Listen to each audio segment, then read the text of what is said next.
mencuri, maka bisa dipertimbangkan. Kemudian yang kedua, benda yang dicurinya itu betul-betul dia dipelihara atau tidak. Misalnya kalau sapi dan di kandang dengan pengandangan yang bagus, telah di kandang kemudian dijaga, ada pengamannya. Tapi kalau dia tidak di kandang, tidak dipelihara, tidak ada mehrasnya, kemudian apalagi kalau tidak dijaga, maka berarti ini sapi bukanlah sesuatu yang dipelihara keamanannya. Kalau dicuri oleh orang dengan sangat-sangat terpaksa karena dia tidak ada jalan lain secara halal untuk mendapatkan kebutuhannya, maka bisa saja si pencuri ini tidak dipotong tangannya. Jadi tidak mutlak setiap pencurian langsung dipotong tangannya, setiap pencurian langsung dipotong tangannya. Jadi Islam itu juga sangat mempertimbangkan alasan-alasan apa yang melakukan pelanggaran-pelanggaran tersebut sehingga nanti sampai kepada saat tataran darurat. Kemudian begitu juga zina. Kalau orang yang sudah nikah melakukan zina, maka dia direjam. Kalau dia belum nikah, maka didera, dipukul 100 kali, kemudian diagrib, artinya diusir dari kampung halaman 1 tahun. Ini adalah hukuman. Nah, tentunya di sini perlakuan zina itu adalah tidak didasarkan atas profesionalisme, artinya kadang-kadang orang itu melakukan zina sebagai profesinya untuk mencari kehidupan dan penghidupan. Kadang-kadang itu dilokalisir, ada germoknya. Nah, lalu apa yang melatar belakangi dia sampai begitu melakukan zina? Ini juga nanti akan bisa menjadi bahan pertimbangan. Kita kembali kepada kisah daripada Bairuha yang melaporkan dirinya langsung kepada Rasulullah bahwa dirinya sudah melakukan zina. Tetapi Rasulullah tidak mempercayai dia karena Rasulullah sesungguhnya kalau menerima laporan semacam itu justru dia selalu berupaya untuk mengarahkan supaya si pelaku ini tidak pernah melakukannya. Bukan justru untuk menjebak sehingga nanti apa yang tidak pernah dia lakukan diakui melakukan. Rasulullah tidak seperti itu. Justru dia geret supaya dia tidak pernah melakukan itu dosa dalam pengakuan. Kemungkinan kamu begini, kemungkinan sampai suruh datang orang tuanya ditanya bahwa ini putri bapak dia normal atau apa? Karena normal, dia tidak sedang gila kan? Enggak. Oh, kalau begitu biarkan sudah dia melahirkan dulu nanti. Setelah melahirkan dia datang lagi. Begitu dia melahirkan, Bairuha ini supaya dia bebas daripada perasaan berdosa terus, lebih baik dia mati daripada menanggung perasaan dosa itu. Maka dia pun datang lagi kepada Rasulullah setelah dia melahirkan. Anak kamu masih. Oh, kalau begitu biarkan dulu dia selesai. Melihat ya, 2 tahun. Setelah 2 tahun datang lagi dia melapor. Nah, setelah itu barulah dia dilaksanakan rejam oleh Rasulullah dengan cara digalikan lubang sampai dada, kemudian ditimbun, lalu dilempari, disaksikan oleh orang-orang Madinah. Lalu Rasulullah setelah itu mengatakan, seandainya kalau pahala daripada Bairuha yang sangat-sangat tabah bertobat dan menjalankan rejim ini, dibagikan kepada semua penduduk Madinah, niscaya akan rata semua kebagian. Begitu besar pahala yang didapatkan oleh Bairuha ketika dia melaksanakan rajman. Ini mengandung satu arti bahwa di dalam menentukan, memonis orang itu bersalah atau tidak, banyak indikasi, ada indikator yang dijadikan sebagai sorotan, artinya ciri, jadi apa persyaratannya, sehingga oh kalau begitu dia benar bersalah. Kalau dia benar bersalah, patutlah dia dijatuhi hukuman, patutlah dia didera atau direjam. Nah, itu makna daripada ketentuan syarat. Wagarihima dan yang lain daripada mencuri dan berzina. Wa innama hakamal kabirata, dan hanya saja dia menghukumkan akan besar anna salawatil khamsa, bahwa salat yang 5 waktu itu la tukaffiruha, tidak bisa menghapus dia. Artinya semua dosa yang tidak bisa dihapuskan oleh salat yang 5 waktu, tidak bisa dihapuskan oleh puasa Ramadan yang belakangan, tidak bisa dihapuskan oleh haji, maka itu termasuk dosa besar. Nah ini pakai innama, ya pakai innama sebagai salah satu pertanda bahwa bagikan sebuah kesimpulan, cara kita mengetahui atau bahkan sebuah kaidah untuk dapat kita mengetahui bahwasanya kalau perbuatan dosa itu adalah perbuatan dosa yang tidak bisa dihapuskan oleh salat 5 waktu, berarti itu dosa besar. Tetapi lagi-lagi, siapa yang dapat mengetahui dia terhapuskan dan tidaknya oleh salat 5 waktu? Apakah cukup dengan kita menjadikan itu nas, sunnah menjadi dalilnya, lalu kita yakini bahwa kalau sudah terhapuskan oleh kalau disuruh salah melakukan salat 5 waktu terhapuskan, karena memang Allah Subhanahu wa taala mengatakan dalam Al-Qur'an, innal hasanati yuzhibnas sayiati, sesungguhnya perbuatan-perbuatan yang bagus itu dapat menghapuskan dosa-dosa daripada perbuatan jahat. Wa hadza amrun yata'allaqu bil akhirati, dan ini adalah perkara yang berhubungan dengan akhirat. Wal ibhamu, dan menggunakan keumuman, al-yaku itu lebih pantas, lebih layak bihi dengannya, karena kalau kita pastikan seperti tadi, kita memasuki ranah wilayah Allah yang maha tahu ukuran besar dan kecilnya, hanya Allah. Kita tidak tahu, mungkin kita memang menghafal dalil Al-Quran maupun hadis, atau menghafal kaedah-kaedah, sehingga dari situ kita dapat mengatakan ini besar, ini kecil, ini terhapuskan atau tidak. Itu menurut kaedah ataupun menurut keterangan syara baik Al-Quran maupun hadis. Tetapi seperti tadi, karena Allah Subhanahu wa taala yaghfiru liman yasha, akan mengampuni dosa siapapun yang ia kendaki. Siapapun yang ia kendaki. Mungkin juga kita mengatakan apa? Dia sudah bertobat, dia sudah beristighfar, dan dia sangat baik melakukan ibadah-ibadah setelah dia bertobat ini. Tapi keyakinan kita ini, apakah sesuai dengan apa yang dikehendaki oleh Allah yang yaghfiru liman yasha? Dia akan mengampuni siapa yang kehendaki. Ataukah kita menjadikan yasha'illah itu, kehendak Allah itu akan kelihatan daripada persyaratan yang dilakukan oleh seorang yang bertobat?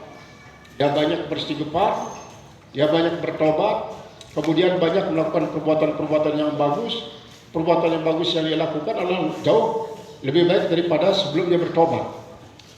Nah, apakah itu cukup menjadi dasar keyakinan kita untuk mengatakan bahwa dia masuk dalam kategori mayyasha, orang yang dikehendaki? Ataukah tetap saja mayyasha itu tidak kita tahu dia? Kita tidak tahu. Karena apa yang kelihatan berupa ketentuan syarat ini adalah ukuran menurut kita. Tetapi tetap saja wallahu yatawalla sarair. Allah lah yang menghukumkan sesuatu yang sir-sir. Qala sannif rahimahullah ta'ala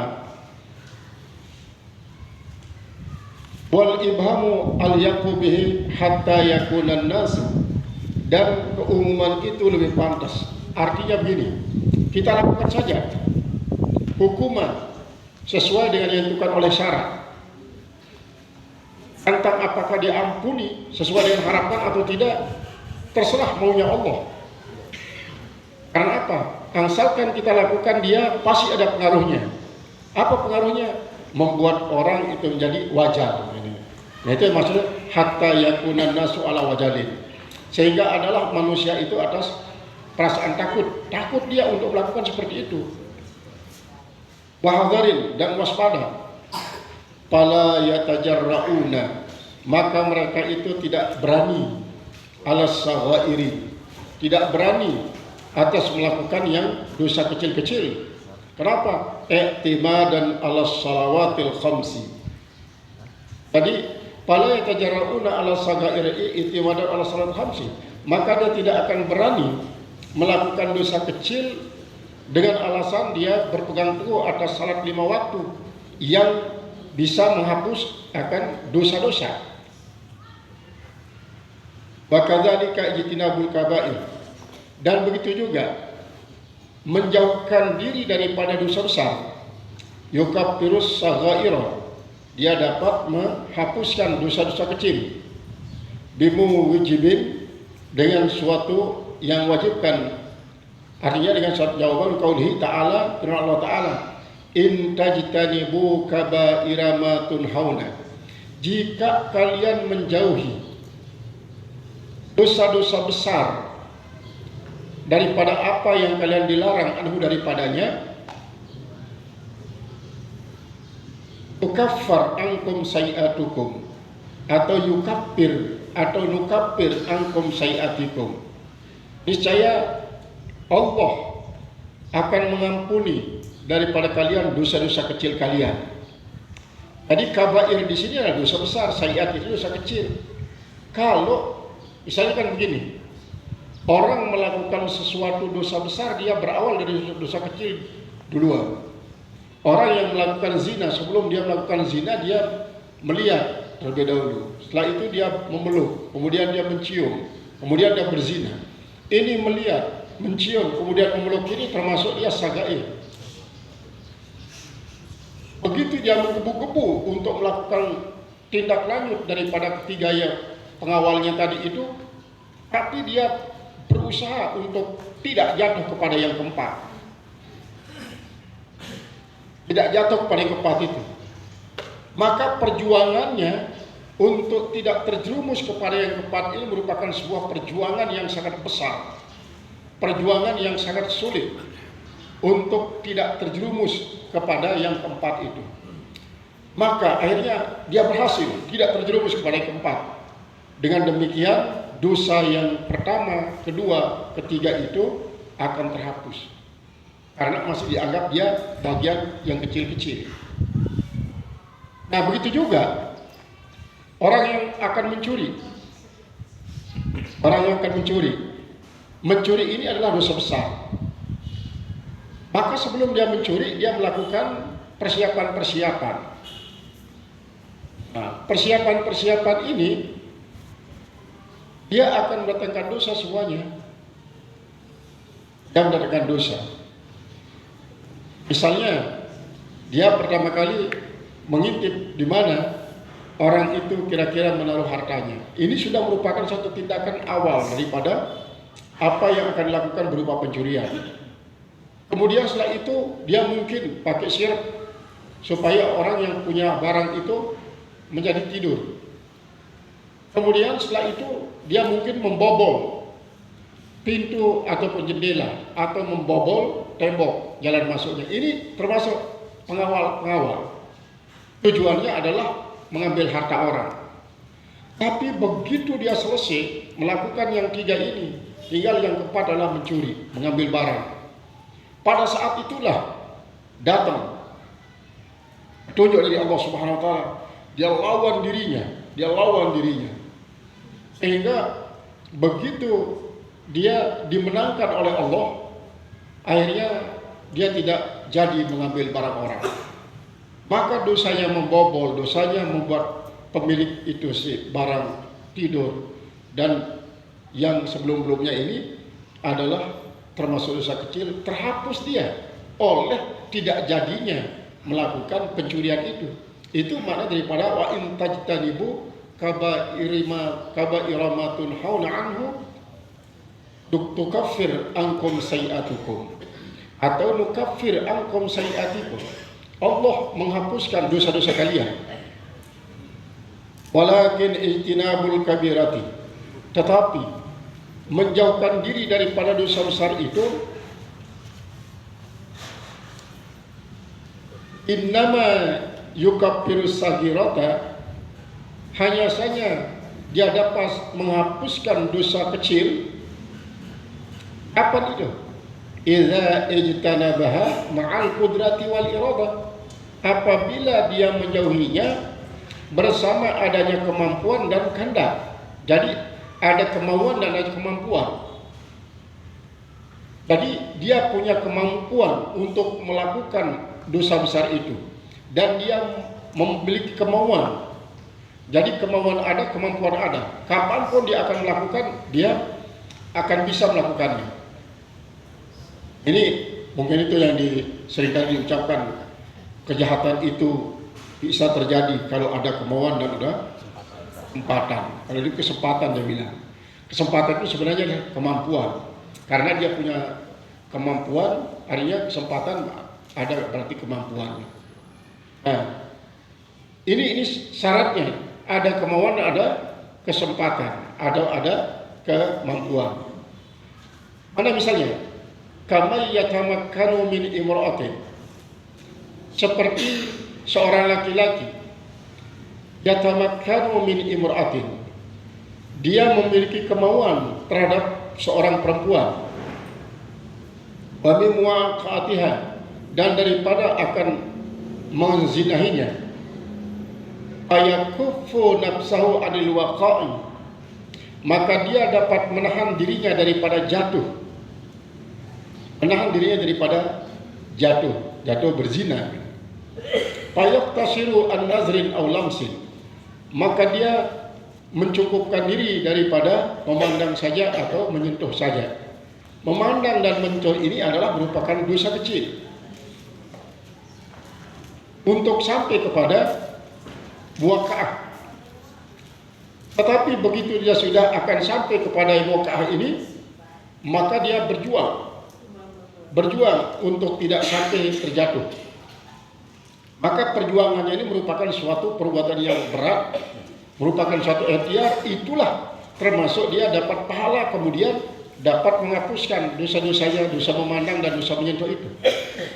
Fa inna mujahadatan nafsihi, maka sesungguhnya berjuang melawan dirinya, melawan nafsunya, bil kaffi anil waqa'i, yaitu dengan menahan diri daripada jatuh, asyaddu ta'siran, sangat keras pengaruhnya,